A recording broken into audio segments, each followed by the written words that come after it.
मेरा ख्याल है कमिंस ने बहुत ज़बरदस्त बॉलिंग की।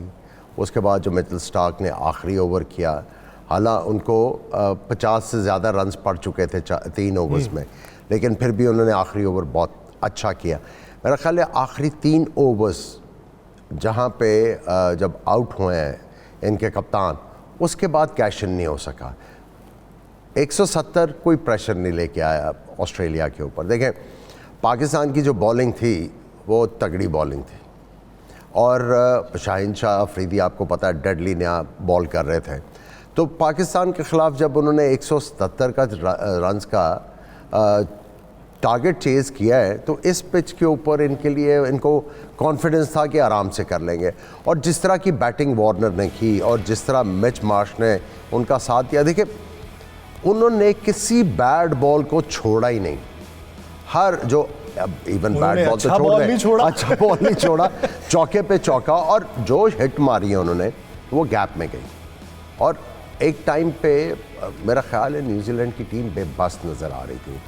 आई थिंक पावर प्ले में ही ऑस्ट्रेलिया के बैट्समैनों ने फेट ऑलमोस्ट सील कर दी थी। अच्छा, आप क्या समझते हैं सेमीफाइनल पाकिस्तान और ऑस्ट्रेलिया और फाइनल ऑस्ट्रेलिया और न्यूजीलैंड, दोनों में कोई मुमासलत नज़र आती है आपको?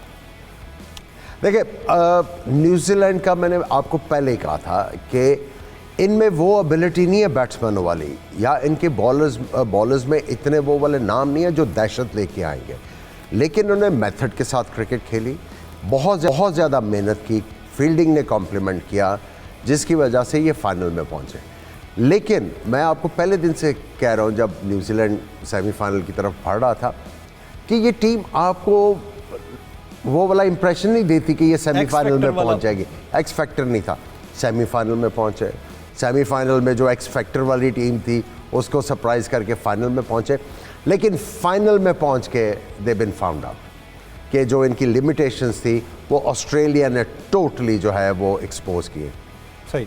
आमिर भाई, स्टोइनिस और मैथ्यू वेड इस वक्त गुफ्तगू कर रहे हैं। आप मैथ्यू वेड, आज उन्हें मौका नहीं मिला, अगर वो होते तो फिर सूरत हाल आपको क्या नज़र आती?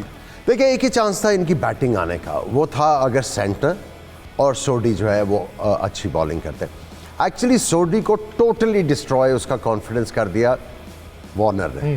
वो छोटे कद के हैं और अच्छी शॉट पे उन्हें जो बाउंड्रीज लगी है ना, वो उससे मेरे ख्याल से बेसिकली वो जो बॉल कर रहे थे, छोटा कद था इनका, ये स्टडी करके आए हुए थे ऑस्ट्रेलिया ने। इसलिए मैं कह रहा था कि ये मेथोडिकल भी है और साथ में ये फ्लेयर भी है।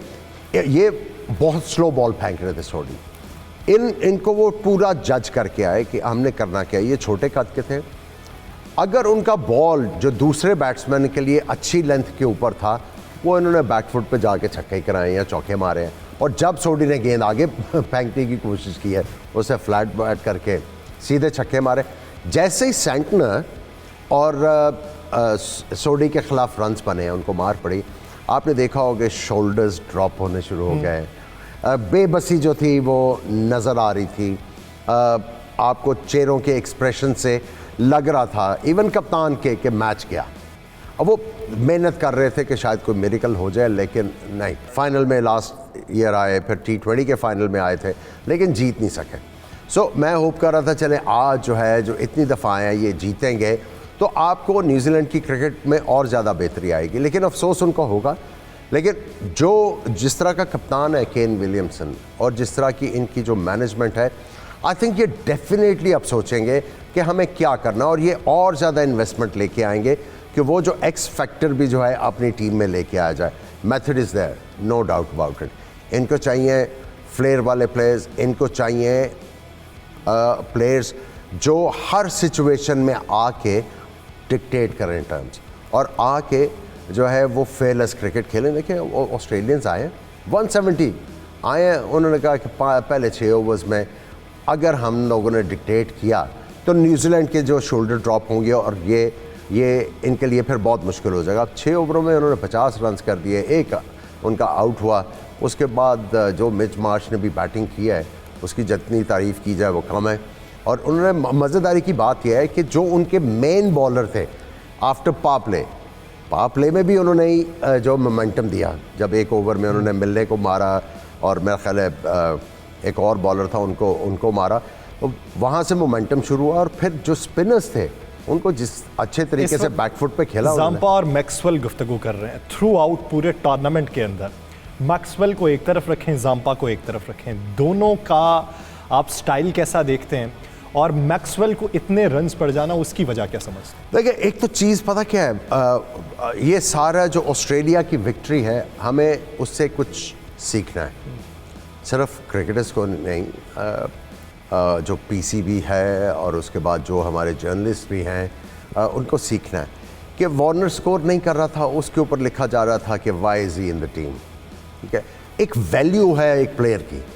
बैट पैच आता है, जब बैट पैच आया हुआ प्लेयर का आपने सपोर्ट करना, उसको बार बार याद कराना है कि यार आप बहुत बेहतर प्लेयर हो, आप कम बैक करोगे, इस तरह करोगे, इस तरह करोगे। ये नहीं आपने कहना कि इसको ड्रॉप करो, उसको ले आओ, इसको ले आओ। उन्होंने स्टिक किया है अपने वार्नर के साथ, उन्होंने स्टिक किया है मैक्सवेल के साथ। आप देखिए मैक्सवेल ने बैटिंग में कुछ नहीं किया, आज आके उन्होंने थोड़े बहुत रन्स किए हैं, लेकिन स्टेज सेट हो चुकी थी, आके उन्होंने कंट्रीब्यूट किया, लेकिन उन्होंने इसको ड्रॉप नहीं किया। ऐसा ही है। इसी पे कमेंट्स ले लेते हैं, इससे पहले कि सेरेमनी आया बराह रास्त जाएं, इसी बीच हमें ज्वाइन कर चुके हैं लेजेंडरी क्रिकेटर, साबिक टेस्ट क्रिकेटर हैं पाकिस्तान के, सरफराज नवाज साहब। सरफराज साहब, बहुत मशकूर हूँ आपका इस हवाले से अपना वक्त देने के लिए। सरफराज साहब, क्या समझते हैं आज जो रिवायती हरीफ मद्दे मुकाबल आए, ऑस्ट्रेलिया ने वर्ल्ड कप अपने नाम कर लिया, तो आज ऑस्ट्रेलिया की जीत को किस नज़र से देखते हैं? कैसी दलेरी से बैटिंग की गई है आज? ऑस्ट्रेलिया ने तो जबरदस्त बैटिंग की है, उनके ओपनिंग स्टैंड तो इतना नहीं चला, लेकिन उसके बाद मार्च ने और वार्नर ने जबरदस्त बैटिंग करके एक टारगेट आसान कर दिया। हालांकि शुरू में लग रहा था जब न्यूजीलैंड खेल रहा था, लो विकेट है, स्लो विकेट है और इसके ऊपर इतने शॉट खेलने इतने आसान नहीं होंगे, लेकिन साबित किया है कि अच्छा बैट्समैन अगर अच्छा प्ले करे तो वो किसी विकेट पे भी आसानी से स्कोर कर सकता है।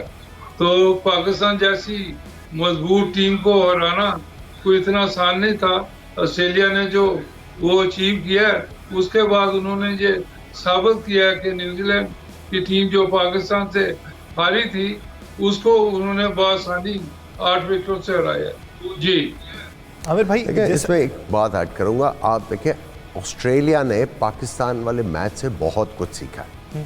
अगर आप उनके बॉलर्स की बात करें, आपको स्लोअर वन, मेरा ख्याल है एक स्लोअर वन उन्होंने मारा, एक मारा उन्होंने स्लोअर वन जिस पे शोएब मलिक बोल्ड हुए, या उन्होंने एक स्लोअर वन किया था शुरू में जहां पे रिजवान का कैच ड्रॉप हुआ, वो भूल गए थे स्लोअर वन।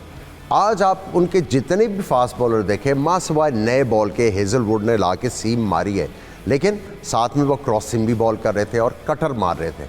आज उन्होंने स्लोअर वन बहुत ज़्यादा उसका इस्तेमाल किया, जिसकी वजह से वो बैट्समैनों को कंट्रोल में रखने में कामयाब हुए। पिछले मैच में पाकिस्तान के खिलाफ वो टोटल गड़बड़ा गए थे, टोटल।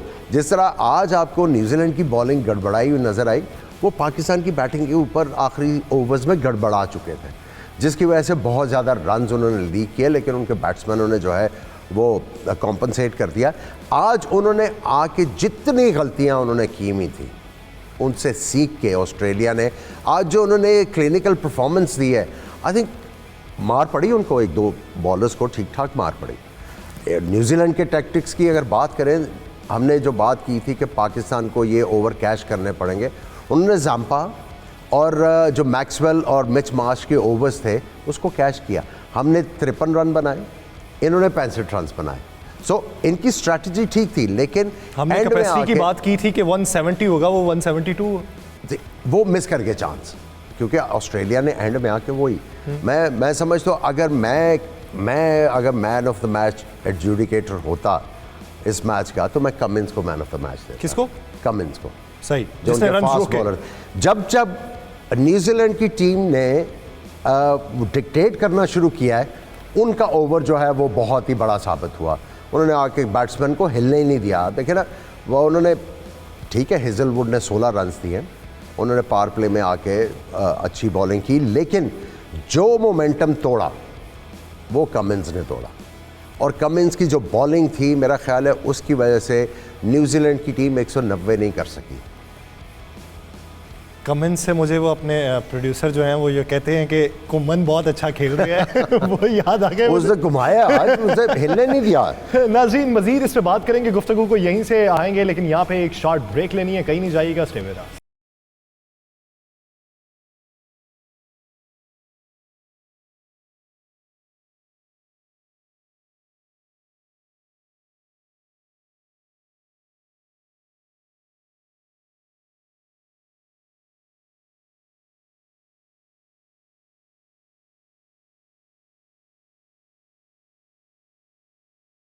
नाज़रीन ब्रेक के बाद एक बार फिर से खुशामदीद। इस वक्त सरवनी शुरू होने वाली है, तो गुफ्तगू वहीं से शुरू करते हैं जहाँ पे गुफ्तगू को रोका गया था। आमिर भाई, अगर हम मैन ऑफ द सीरीज़ की बात करें, वो कौन सा खिलाड़ी आपको लगता है जिसने बेहतरीन पूरी सीरीज़ में परफॉर्म किया? देखिए, कंसिस्टेंसी अगर आप देखते हैं, या जिसने विकेटें हासिल की और बड़े क्रूशल मौके पे किए हैं, अगर आपने बॉलर कोई सिलेक्ट करना है तो आपने इस तरह करना है। लेकिन बॉलर ज़रा चूज़ करना काफ़ी मुश्किल काम है, क्योंकि ज़्यादातर मैचेस तो ड्यू के अंडर हुए हैं, तो बॉलर्स को एक्सेल करने का इतना ज़्यादा मौका नहीं मिला। हालांकि अगर यहाँ पे आपने पिक करना होता इस टूर्नामेंट में किसी को प्लेयर ऑफ द टूर्नामेंट, तो वो बॉलर की तरफ जाना चाहिए था, क्योंकि कंडीशंस जो थी वो बैटिंग की तरफ बहुत ज़्यादा टिल्ट कर रही थी। हाँ ठीक है, स्पिनर्स को पहली इनिंग्स में काफ़ी ज़्यादा एडवांटेजेस मिले, लेकिन अगर आपने बैट्समैन को चूज़ करना तो मेरा ख्याल है बाबर आजम की कंसिस्टेंसी बहुत ज़्यादा थी इस टूर्नामेंट में।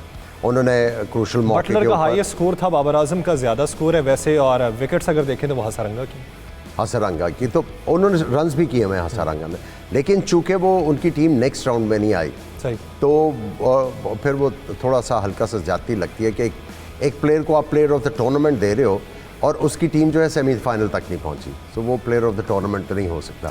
सो एटलीस्ट सेमीफाइनल तक आपने देखना है कि कौन सा प्लेयर बहुत अच्छा खेला है और जिसने बहुत टीम के लिए काम किया। और बाबर आजम ने ना सिर्फ रन्स किए हैं, प्लस उन्होंने कैप्टनसी भी अच्छी की है पाकिस्तान की। सो मेरा ख्याल है वो फ्रंट रनर होने चाहिए इस प्लेयर ऑफ द टूर्नामेंट के अवार्ड के लिए। सही। सरफराज साहब, आप क्या समझते हैं कि जब आप जीत जाते हैं तो वो जो खामियां होती हैं उस पर ज़्यादा बहस नहीं होती? मिसाल के तौर पे अगर आज ऑस्ट्रेलिया हार जाती तो मैक्सवेल की बॉलिंग पे बहुत सी बात होनी थी, जिस तरह हसन अली पे उस तरह की तनकीद नहीं होती रही जितना हारने के बाद होती रही है। तो ऑस्ट्रेलिया के अंदर अगर आप देखें कि उन्हें आगे बढ़ना है तो तब्दीलियां कौन सी उन्हें ज़रूरत है इस वक्त? देखें, उनका सबसे बड़ी तो मैं ये कहूँगा कि मिडिल ऑर्डर में बैटिंग नहीं है। अब मैक्सवेल को नंबर पहले 4 भेजा, उस वक्त मिचेल मार्श टीम में थे ही नहीं, उसके बाद मार्श को डाला गया और मैक्सवेल को नंबर 5। मैक्सवेल तो नंबर 7 का बैट्समैन है, ऑलराउंडर नुमा। तो इसलिए मैं कहूँगा कि जैसे पहले ऑस्ट्रेलिया की टीम होती थी, वॉब ब्रदर होते थे, बॉर्डर होता था, तो मिडिल ऑर्डर इतना मजबूत था कि आदमी सोचता था किस किस को आउट करना होगा। अब तो ये सोचते हैं कि ऑस्ट्रेलिया स्कोर कैसे करेगा, तो लेकिन उनका मार्श इस दफ़ा अच्छा खेला है, तो सबसे ज़्यादा डिपेंड करती हैं वार्नर के ऊपर कि वार्नर स्कोर करेगा तो मैच जीतेंगे। इस तरह की ये चीज़ें चल रही हैं। तो आज आप देखें उनके मेन बॉलर को जिस तरह मुपटाई हुई है, बॉलर 60 रन 4 ओवरों में तकरीबन उसने दिए हैं साहब ने। तो अब ये देखें कि ऑनडे और हमारा जो अफरीदी को इस तरह आखिरी ओवर में मैच पड़ा था, उसने भी ऐसे रन दिए थे। जी सही। आमिर भाई, इसी पे आप क्या राय रखते हैं? देखिए, जो मिचेल स्टार्क का प्रॉब्लम नज़र आ रहा है वो काफ़ी अरसे से एक ही तरह पिटाई उनकी हो रही है। जब वो आगे बॉल फेंकते हैं, अगर उनका रिवर्स नहीं हो रहा और उनको काफ़ी ज़्यादा मार पड़ती है। अब मेरा ख्याल है एक तो उनको स्लोअर वन जो है वो अपना परफेक्ट करना है, एक उन्होंने डेवलप करना अपना बाउंसर, स्लोअर बाउंसर। और अगर आपका रिवर्स स्विंग नहीं हो रहा तो आपको विकेट टू विकेट बॉल करने की ज़रूरत नहीं है।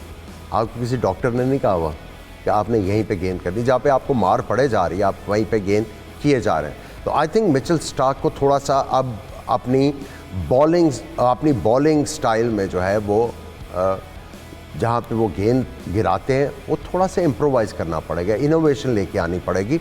अदरवाइज़ आप ये देखें कि पिछले मैच में भी उनको बहुत ज़्यादा मार पड़ी, जिस जिस मैच में इनको बॉलिंग करवाई गई है आखिरी ओवर्स में मारी पड़ी है, तो आई थिंक ये थोड़ा सा वीक लिंक है इनका, यहाँ पे इम्प्रूव करने की ज़रूरत है इनको। मजीद इस पे बात करेंगे कि किस तरीके से ये ऑस्ट्रेलिया ने जीत की तरफ कदम बढ़ाया और न्यूजीलैंड ने कहाँ पे खामियां की, कहीं नहीं जाएगा। Stay with us.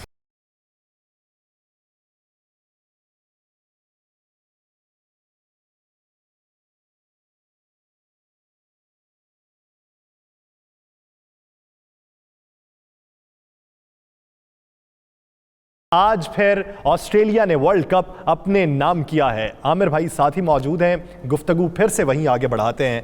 आमिर भाई, दो चीज़ें, आज के मैच से कबल हमने 170 का टारगेट दिया कि कैपेसिटी और एबिलिटी न्यूजीलैंड की 170 है।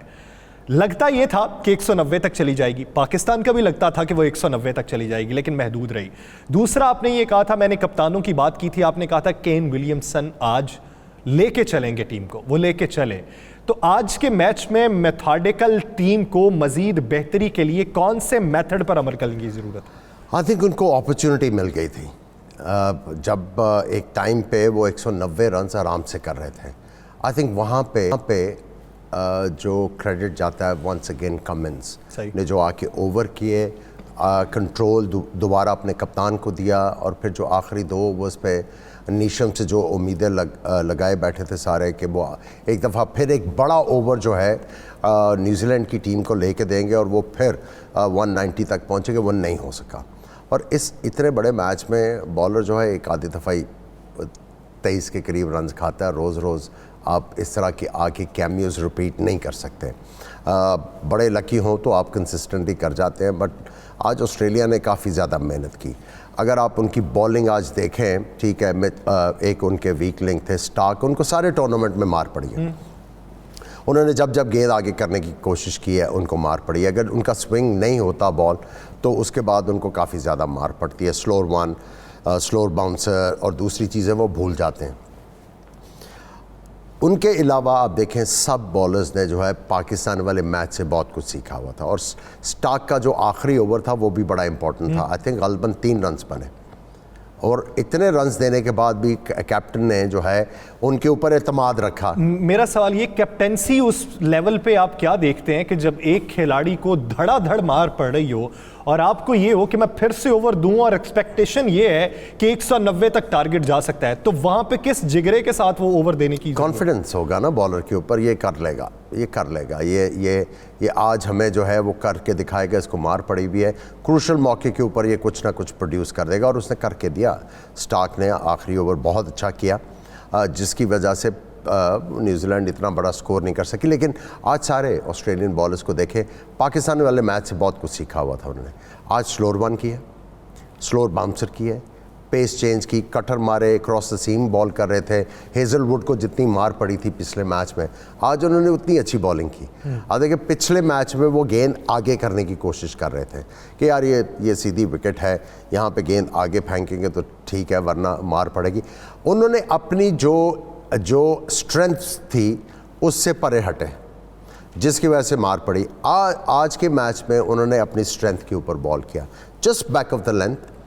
थोड़ी सी उन्होंने लेंथ बढ़ाई, जो यूजुअली ऑस्ट्रेलिया में वो करते हैं बॉलिंग, जिस लेंथ के ऊपर थोड़ी सी लेंथ बढ़ाई, लेकिन उस लाइन और लेंथ को नहीं उन्होंने छोड़ा, जिसकी वजह से ना सिर्फ 3 विकेटें ली, सिर्फ 16 रन दिए उन्होंने। और I think that's a dream job he did for his captain. और कमिंस ने बड़ी ज़बरदस्त बॉलिंग की, जाम्पा ही वॉज एक्सेप्शनल। सो जिसने और साथ में फील्डिंग बड़ी ज़बरदस्त की। आज आपने देखा कि कितने डायल्ड इन थे ऑस्ट्रेलियन सारे, और एक टाइम पे जब उनको 1-2 ओवर बढ़े गए और जहाँ पे नज़र आ रहा था कि 190 जो है वो आराम से हो जाएगा, आपने वो याद है विजुअल्स देखे होंगे, उनके कोच जस्टिन लैंगर जो है सारे इस तरह पकड़ के बैठे हुए थे। लेकिन उसके बाद बड़ा ज़बरदस्त कम बैक किया ऑस्ट्रेलिया ने, और 170 इस पिच के ऊपर, मैंने पहले कहा था कि ऑस्ट्रेलिया की जो बैटिंग है वो 200 की है। सही, ठीक है, वो उनको कोई झिझक नहीं, अच्छी विकेट होगी तो वो कर लेंगे। हाँ, मुझे ये उम्मीद थी कि न्यूजीलैंड के जो बॉलर्स हैं वो कहीं ना कहीं इनको फंसाएंगे ज़रूर, लेकिन वो नहीं हुआ। जब जैसी पावर प्ले में उन्होंने आके डोमिनेट किया, उसके बाद जिस तरह सोडी को ट्रीट किया है वार्नर ने, आई थिंक उसके बाद शोल्डर्स ही ड्रॉप मैं हो इस पे गए। आता हूँ, बॉलिंग पे मजीद भी आता हूँ, सरफराज भाई की तरफ बढ़ना है। सरफराज साहब, क्या समझते हैं कि आज का दिन ऑस्ट्रेलिया के लिए कितना बड़ा दिन है? एक तो आप ट्रॉफी जीते, मैन ऑफ द मैच आपका player, man of the tournament आपका प्लेयर, तो कितना आज बूस्टअप हुई है टीम, और जब अगला वर्ल्ड कप करीब तरीन है तो इनकी तैयारी कैसा दिखती और आई थिंक इनके घर पे हो रहा है ऑस्ट्रेलिया में। जी, ऑस्ट्रेलिया में। बिल्कुल। तो मैं तो अहमद सुहेल की जो बातें हैं अभी हुई हैं, डिस्कस हुआ है, टोटल एग्री करता हूँ। और उसके साथ मैं ये कहूँगा कि ऑस्ट्रेलिया की किस्मत भी आप देख लें कि जो पाकिस्तान के खिलाफ एक कैच छूटा हसन से, उसके बाद अफरीदी को 22 रन आखिरी ओवर में जो पड़े हैं, वो उनकी किस्मत चमकी थी वहीं पे, और जो ये फाइनल में पहुंचे हैं। वरना तो पाकिस्तान लग रहा था जब 5 आउट हुए थे कि इजीली पाकिस्तान फाइनल में पहुंचेगा ऑस्ट्रेलिया को बीट करके। बहरहाल किस्मत का भी मामला होता है, और उसके बाद फिर जैसे उसको स्टॉक को आज मार पड़ी है, उसने भी जैसे अहमद सुहेल साहब ने कहा कि आगे गेंद रखा है और उसको अच्छी ट्रीट मिली है दूसरे बैट्समैनों से। और अफरीदी का भी यही मामला था, उसने भी आगे गेंद की है और उसको भी वहीं से 3 छक्के और जो 22 रन पड़े हैं। तो ये मैं कहूँगा कि बॉलरों को सीखना पड़ेगा और कैप्टन को भी देखना पड़ेगा और बताना पड़ेगा। मेरा ख्याल उस वक्त कोई मीटिंग होनी चाहिए थी 2-3 गेंद पहले कि ये अब गेंद कहाँ किया जाए, ओवर द विकेट किया जाए या राउंड द विकेट आया जाए। तो यहाँ कोई हमारे कैप्टन ने मीटिंग भी नहीं की, और सीनियर प्लेयरों को आना चाहिए था आगे अफरीदी को बताने कि आप राउंड द विकेट आए और ऑफ स्टंप के बाद गेंद, क्योंकि 3 फुट का जो फासला वाइड बॉल का है, उसके अगर 2 फुट पे आप ऑफ स्टंप के बाद बॉलिंग करें तो 150 की स्पीड। लेकिन सरफराज साहब, कभी कभार ऐसा भी तो होता है ना, कोई मशवरा देने आए 3-4 लोग आ जाते हैं। बड़ा ज़बरदस्त पॉइंट है सरफराज भाई का। आज देखिए जो आखिरी ओवर था जो स्टार्क ने किया, उसने मेरा ख्याल है 1 बॉल विकेटों के अंदर किया, बाकी उसने बैट्समैनों से परे परे गेंद किए, इसीलिए सिर्फ 3 रन हुए, गलबन 3 रन हुए, ज़्यादा रन उस ओवर में नहीं हुए। सो वो जो बात कर रहे हैं कि कई जब बैट्समैन आपको तैयार है बड़ी हिट मारने के लिए, तो आपसे वो विकेटों के अंदर गेंद चाह रहे हैं। और ये जो हमारा जो एक बड़ा एक क्लीशेट चला हुआ है ना, wicket to wicket, wicket to wicket, wicket to wicket, अब वो वाली क्रिकेट नहीं रही, क्रिकेट इवॉल्व हो गई है। उसके साथ आपने बॉलिंग को इवॉल्व करना है। जो देखिए अब बॉलर्स ज़्यादातर जो है वो आउट करने जाते हैं बैट्समैनों को, एंड में अभी भी आप देखते हैं कि बॉलर्स को मार पड़ती है। आप देखिए पूरे वर्ल्ड कप का पैटर्न, टीमों ने 14 ओवर में 100 किया और आखिरी 6 ओवरों में रन्स किए। और उसकी वजह क्या है? आप विकेट टू विकेट बॉल करते हैं, आपको जो है वो बैट्समैन जो है उसके करीब गेंद आता है, बल्ले की स्विंग में आता, गायब हो जाता है। जब तक आप बैट्समैन को एंगल क्रिएट करके या उससे परे गेंद नहीं फेंकोगे तो वो बल्ला घुमाया जाएगा और आपको मार पड़ी जाएगी। बड़ा ज़बरदस्त पॉइंट है कि शाहीन शाह अफरीदी को वो जो 3 फुट की लाइन है उसके बाद गेंद करने की कोशिश करनी चाहिए थी। आमिर भाई, क्या समझते हैं जोश हेजलवुड की बॉलिंग, 3 आउट करना, 16 स्कोर देना? देखिए नया बॉल बहुत ज़बरदस्त किया, और मैंने आपको कहा था कि मेथड और फ्लेयर है ऑस्ट्रेलिया में, मेथड का भी मुकाबला होगा, और मैंने ये कहा था कि ये तैयारी करके आएंगे ऑस्ट्रेलियन बॉलर्स। और मैंने आपको ग्रिप के बारे में बताया था मिचेल के कि ये मिड ऑफ से लेके फाइन लेग तक इनकी जो बॉटम हैंड की ग्रिप है इनको अलाउ करती है, इधर इनको खेलने में मुश्किल है ऑफ साइड पे। आज उन्होंने वो ऑफ स्टंप के बार की लाइन उनके खिलाफ नहीं छोड़ी, उधर गेंद करते रहे, इन दी एंड उसकी उन्होंने एज मरवा के उसको आउट कर लिया। मैंने आपको एक मेयर एग्जांपल दी थी कि ये इतना डीप जाके ऑस्ट्रेलियंस जो हैं वो स्टडी करते हैं प्लेयर्स की, और जो इनका सपोर्ट स्टाफ है वो इसलिए वो इतना अच्छा है, जिनका बार बार जिक्र करते हैं, वो प्लेयर के लिए बहुत ज़्यादा आसान कर देते हैं इन्फॉर्मेशन दे के कि ये प्लेयर यहाँ पे वीक है, ये प्लेयर इसको यहाँ पे बॉल करोगे तो आपको फ़ायदा होगा। देखिए आज केन विलियमसन ने आउटस्टैंडिंग बैटिंग की, उन्होंने सरप्राइज़ किया। आज आके उन्होंने अपनी नेचुरल गेम खेली है, उन्होंने चौकों की तलाश की, रोटेट करने की कोशिश की, वो बहुत अच्छा खेल के उन्होंने आज ऑस्ट्रेलियंस को सरप्राइज़ किया बाय द वे। लेकिन ऑस्ट्रेलियंस ने बताया है कि उनकी जो गेम प्रेपरेशन है और जो उनकी एग्जीक्यूशन है बड़े मैच में, वो अभी भी जो है वो बड़ी टीमों से बहुत बेहतर है। जब जब बड़ा मैच आता है आप देखिए ऑस्ट्रेलियन जो है बिकम अ डिफरेंट टीम, सही। बिकम, और वो इसीलिए है कि तैयारी बहुत अच्छी करते हैं। यानी आप पिछले 5 मैचों में केन विलियमसन को कैसा देखते हैं कि 5 मैचेस के अंदर 131 रन आप बनाए, टोटल अगर आप देखें तो 206 रन आपके हैं, मैं अगर गालिबन गलत नहीं हूँ 215 रन बनते हैं आपके टोटल, लेकिन 215 में से 131 आपने बनाए हैं 5 मैचेस के अंदर और बाकी आपने बनाए हैं सिर्फ 1 मैच के अंदर, 6 मैच सेमीफाइनल भी शामिल करें, सेमीफाइनल। ठीक है। सो बेसिकली देखिए बल्ले में उनके गेंद आ रहा था, जो सेमीफाइनल में भी आउट हुआ वो चांस ले रहे थे, मेरा ख्याल है थोड़ा सा अंडर प्रेशर थे, जिसकी वजह से उन्होंने वो शैकल्स तोड़ने की कोशिश की, उसमें वो एग्जीक्यूशन सही नहीं हुआ, आउट हो गया। लेकिन आज आके उन्होंने दिखाया है कि why he is such a reliable batsman. इतने बड़े ओकेजन में आके जिस तरह उसने डोमिनेटिंगली वो डोमिनेट किया ऑस्ट्रेलियन बॉलर्स को। अब देखिए जो उन्होंने छक्के मारे हैं उनके ठीक ठाक बॉलर्स को उन्होंने छक्के मारे, ये नहीं कि उनके एमी शमी शॉट्स थे, उन्होंने बॉलर्स को टारगेट किया हुआ था, उनके खिलाफ उन्होंने अपने स्ट्रोक्स खेले और उन्होंने अपनी टीम को एक डिसेंट प्लेटफॉर्म दिया जिसके ऊपर बिल्ड नहीं कर सके।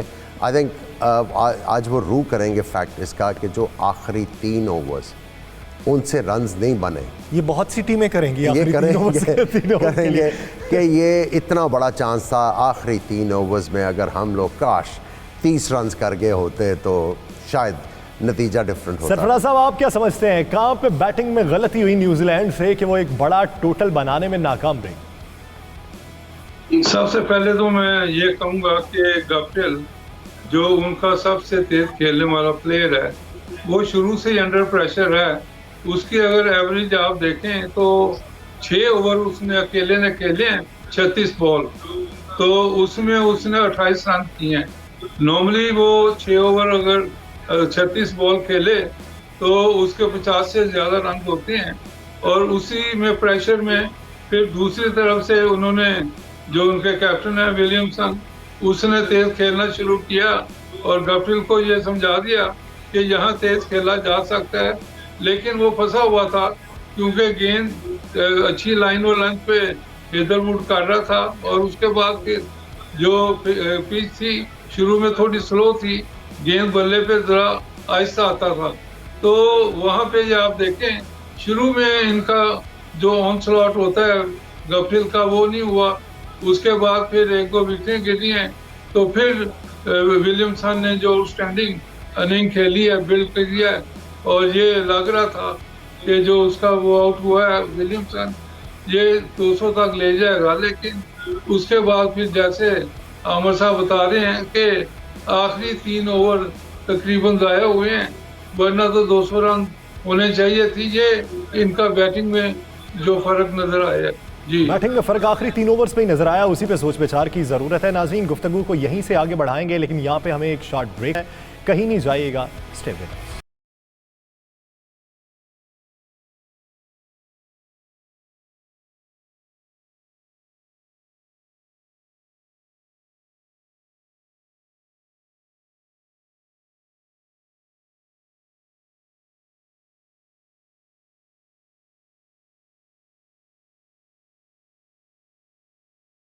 नाज़रीन ब्रेक के बाद एक बार फिर से खुशामदीद सरफराज साहब की जानिब बढ़ेंगे। सरफराज साहब जैसा कि आप मिचेल स्टार्क और शाहीन शाह अफरीदी की बात कर रहे हैं, क्या समझते हैं अगर उनमें इम्प्रूवमेंट नहीं आती तो पावर प्ले के अंदर उनसे ओवर्स 3 करवा के एक आधा ओवर मिडल में करवा के उनके ओवर्स ख़त्म कर लिए जाएं, क्योंकि हमने देखा ये है कि एंड वाले ओवर में इन दोनों को मार बहुत ज़्यादा पड़ती है।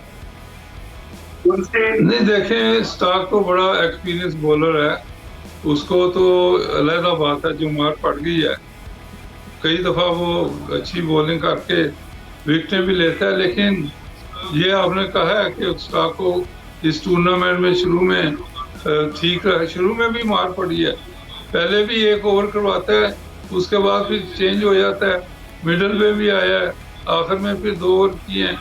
तो एनीवे पिछले मैच में भी उसको पाकिस्तान के खिलाफ 15-15 के 2 ओवर पड़े थे, तो ये तो देखना है कि अब उसको समझ तो इतनी होनी चाहिए, इतने सालों से खेल रहा है और हर किस्म की पिच पे हर किस्म की अपने मैचेस में उसने हिस्सा लिया है, लेकिन Afridi is a young boy, उसने अभी इस तरह के मैचेस में ज़्यादातर बॉलिंग नहीं की टुवर्ड्स द एंड।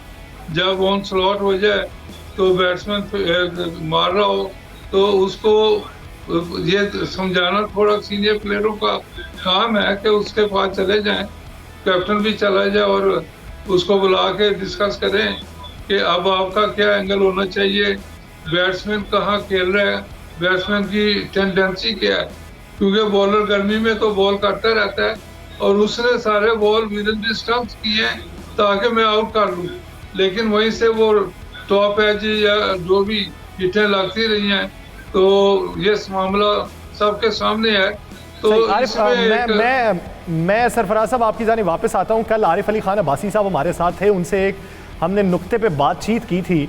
तो अब अगला वर्ल्ड कप भी सर पे है, तो हमें बेहतरी क्या करने की ज़रूरत है, इस पे आपका स्टांस मैं लूँगा। लेकिन ये जो सवाल मैंने आपसे किया, इसी पर राय आमिर भाई की भी जान लूँ।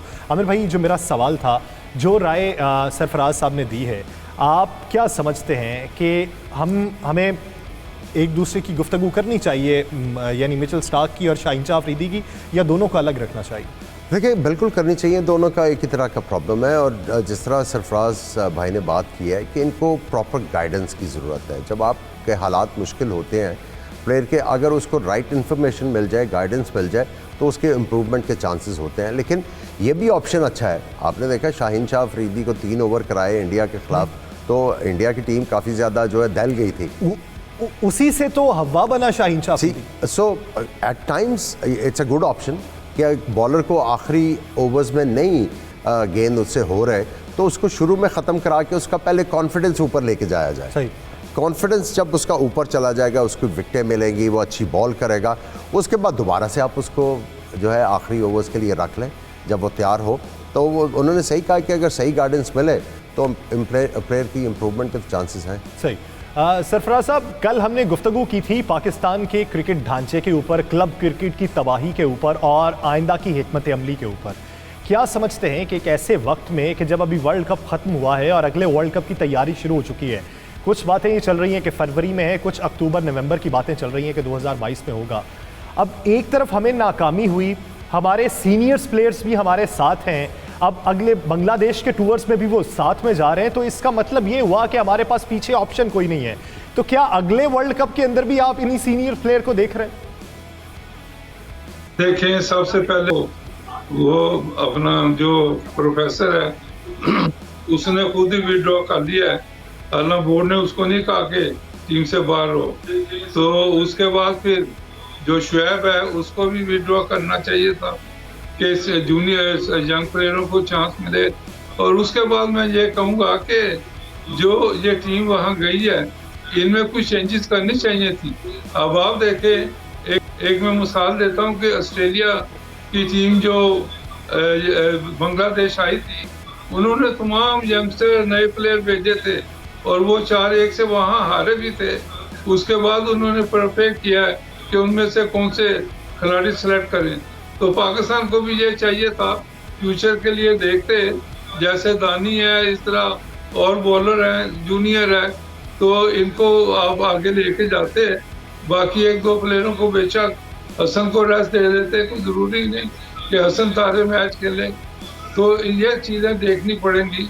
तो उसके बाद फिर मैं दूसरी अहमद साहब से एक इजाज़त लेके बात करनी चाहता हूँ, यासर आपसे भी, कि पाकिस्तान में जो गवर्निंग बोर्ड बना हुआ है, ये चमचागिरी ख़त्म होनी चाहिए। क्योंकि ये गवर्निंग बोर्ड वैसे ही पाकिस्तान क्रिकेट बोर्ड का पैसा खर्च कर रहा है, आते हैं टूरों पे, जाते हैं होटलों पे या जहाँ भी रहते हैं, इनका काम है क्या? इनमें से ना तो कोई क्रिकेट क्लब चलाता है, ना ही कोई किसी रीजन का इंचार्ज है। अभी 7 रीजन जो बने हैं उनके 3 साल से इलेक्शन ही नहीं हुए और उन्होंने क्लबों को चलाना है। आमिर भाई, गुफ्तगू चल रही थी, उससे तो मुझे वही मंजर आ रहा था, दिल के फफोले जल उठे सीने के दाग से, इस घर को आग लग गई घर के चिराग से। मैंने कहा मौजूद तब्दील करें, जो अच्छा खेल रहे हैं उन्हें तो दिखाना चाहिए। मैं एक जो चीज़ डिस्कस करना चाह रहा था, काफ़ी मेरे दोस्तों ने जो मेरे क्रिकेट कोलीग्स भी हैं, वो एक चीज़ बार बार उसकी निशानदेही कर रहे थे कि हमें लगता है कि हसन अली जो फुली फिट नहीं है। तो सरफराज भाई ने तो उनको बड़े क्लोजली देखा है इस टूर्नामेंट में। आप समझते हैं सरफराज भाई कि वो फुली फिट था हसन अली इस टूर्नामेंट में? अगर फिट नहीं है लेकिन वो लग रहा था कि उस तरह उसकी स्पीड नहीं निकल रही, उसकी फिनिश भी जो देखने में आई है उस तरह की नहीं थी जो पहले मैचेस में होती है। तो उस अगर आउट ऑफ फॉर्म है, ऑफ कलर हुआ है, तो उसको कुछ रेस्ट दे देना चाहिए। जरूरी नहीं कि उसको आप बांग्लादेश भेजें, और भी आपके पास बेशुमार बॉलर हैं इस वक्त, फास्ट बॉलर जो हैं, उनमें से आप नए बॉलरों को भी लेके जाएं। जैसे मैंने मिसाल दी है लेकिन सरफराज साहब वो तो बांग्लादेश भेज दिया गया। नहीं, यही तो मैं कहूँगा कि गलतियां करती हैं ना, उसके बाद फिर ये सोचते हैं कि क्या किया जाए। तो इनको शुरू में चाहिए था कि वहाँ नई टीम कोई भेजते, कोई नौजवानों को। आप देखें बांग्लादेश की टीम बॉटम पे है ये वर्ल्ड कप में, तो उसके मुकाबले में आप क्या भेज दें? तो इस तरह का मैं कहूँगा कि कोई फ्यूचर के लिए सोचना चाहिए। जी आमिर भाई, अगर आप ये देखें कि वर्ल्ड कप आपका अगला भी नज़दीक तरीन है, तो उसकी तैयारी तो अभी आपसे करनी है ना, यानी जो आपकी सीरीज़ हैं आप उस सीरीज़ को वैसे तरतीब दें जिस तरीके से आपने वर्ल्ड कप में उतरना है। तो क्या आपको ये लग रहा है कि इस तरीके से जिस तरह जाया जा रहा है और जो टीम प्लान है वो हमारा ठीक जाएगा? देखिए, सबसे पहले तो आपने कंडीशंस क्रिएट करनी है। जिस तरह की ऑस्ट्रेलिया में पिचेस हैं उसके करीब करीब आपको अपनी पिचेस बनानी है, स्पेशली जब आप PSL खेल रहे होंगे या आप अपना कोई जो मेजर नेशनल टूर्नामेंट T20 खेल रहे होंगे, इवन आपकी फ़र्स्ट क्लास क्रिकेट या आप 50 ओवर्स टूर्नामेंट खेलेंगे, उसमें आपने पिचेस जो है उनको इम्प्रूव करना है, उनमें बाउंस लेना। अगर आपसे वो नहीं होता तो आप कोशिश ये करें कि आप रिप्रेजेंटेटिव मैचेस नहीं, सीमेंट की पिच जो है उसको थोड़ा सा ज़मीन जो लेवल है उससे नीचे बना के अब वो उसको 3/4 उसकी लेंथ हो, पूरी सीमेंट के ऊपर तो स्पाइक्स बॉलर नहीं पहन सकता, तो आप सीमेंट की विकेट बना के ऊंचाई से थोड़ा सा बॉल फेंकवाएंगे तो बाउंस होगा ये सही। और आपके लिए वो तैयारी बड़ी कारआमद साबित होगी जब आप ऑस्ट्रेलिया जाएंगे, क्योंकि आपको फिर पता चल जाएगा कि आपके हाथ कहाँ पे एडजस्ट होंगे, आपकी जो कोनियाँ हैं वो कितनी बेंड होंगी to be able to deal with the bounce. आप अभी से वो प्रैक्टिस करनी शुरू करेंगे, तब जाके ऑस्ट्रेलिया में आप लोग जो हैं कम्पीट कर सकेंगे। अगर आपने यही गिटों पे बाउंस आने वाली पिचेस बनाई या आंखें बंद करो और बल्ले के ऊपर गेंद आ रहा है और बाउंस उस पर ना हुआ, तो फिर आपको मुश्किलात वहाँ पे होंगी। फिर आपको दुआ करनी पड़ेगी कि हमारे राउंड में नामीबिया और वो जिम्बाब्वे या इस तरह की टीमें आएँ। So we have to start preparing. Round अच्छा गुजार लिया, टीमें हल्की लेके एक ही भारी मैच बड़ा और उसमें ही फेल हो गए। नहीं, इंडिया के खिलाफ आप बहुत अच्छा खेले, इसमें कोई शक नहीं। पाकिस्तान टीम ने क्रिकेट अच्छी खेली है, इसमें कोई बात नहीं, इसमें आई थिंक कोई शक नहीं होना चाहिए।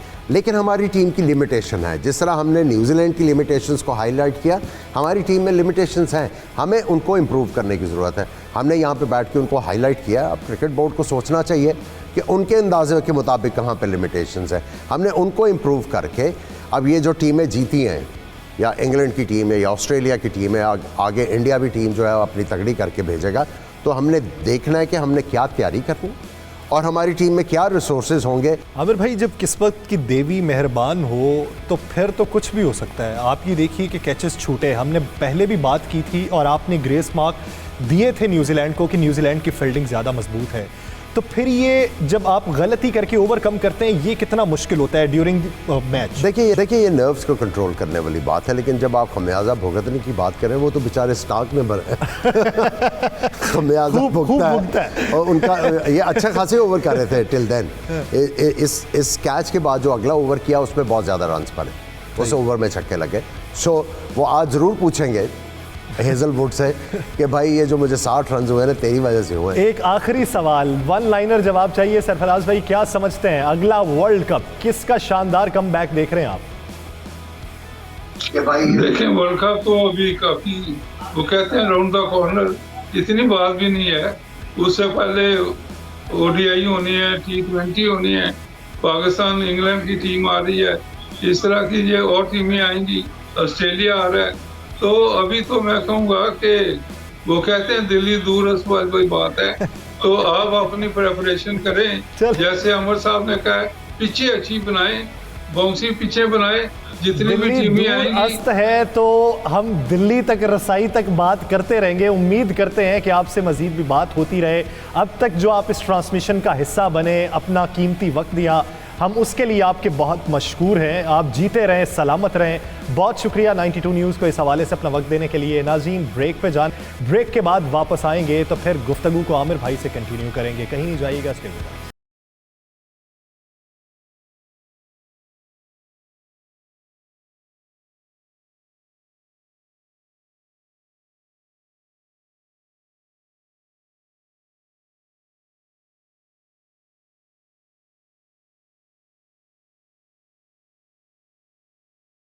नाज़रीन, ब्रेक के बाद एक बार फिर से खुशामदी। T20 वर्ल्ड कप ख़त्म हो चुका है। हमारी जो ये ट्रांसमिशन थी उसका भी आज आखिरी दिन है। आमिर सुहेल साहब हमारे साथ ही मौजूद हैं। आमिर भाई, जाते जाते क्या समझते हैं कि पाकिस्तान क्रिकेट बोर्ड का वो एक आखिरी नुस्खा जो आप समझते हैं कि पूरी ट्रांसमिशन में हम नहीं दे सके, वो नुस्खा क्या होगा जिस पे जल्दी से फौरी अमल दरामद करना ज़रूरी है? सारा कुछ ऐसी तैसी है।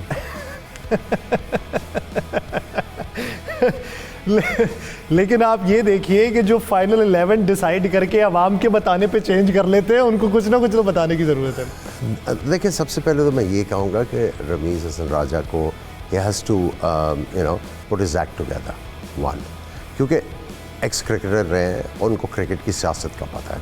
उन्होंने सियासत नहीं करनी, उन्होंने एक्चुअली सियासत को ख़त्म करना है और उन्होंने जितने भी स्टेक होल्डर हैं क्रिकेट के, उनको इकट्ठा करना है और एक जो कंसेंसस के साथ जो पॉलिसी बनेगी उसको इम्प्लीमेंट करके क्रिकेट को आगे लेके जाना है।